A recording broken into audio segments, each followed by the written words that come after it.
જવાહર ચાવડાએ ભૂતકાળમાં પત્ર લખીને ભારતીય જનતા પાર્ટીને કીધું હતું કે મને હરાવવામાં કિરીટભાઈ પટેલે બહુ મોટો ભાગ ભજવ્યો છે, એની સામે એક્શન લ્યો. પણ ભારતીય જનતા પાર્ટી જ્યારે સત્તા ઉપર હોય ને ત્યારે સત્તાના મદ ઉપર હોય છે, ખાલી સત્તા ઉપર નથી હોતી.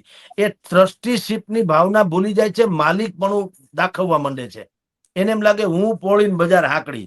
એટલે એને જવાહર ચાવડાની જે વાત છે એને બિલકુલ કોરાણે મૂકી દીધી, એનો જવાબે ના આપ્યો.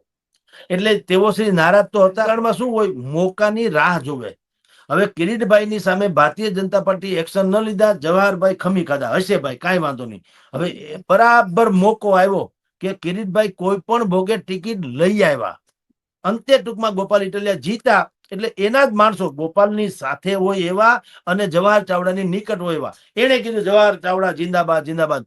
એ મેસેજ આપ્યો કિરીટભાઈને પણ અને પાર્ટીને પણ કે તમે જો એક્શન નથી લીધા કિરીટભાઈની સામે મારી ફરિયાદ આધારે, તો હવે તમે જુઓ અમે આ કરી શકીએ, અમારી આ ત્રેવડ છે એ નક્કી રાખજો.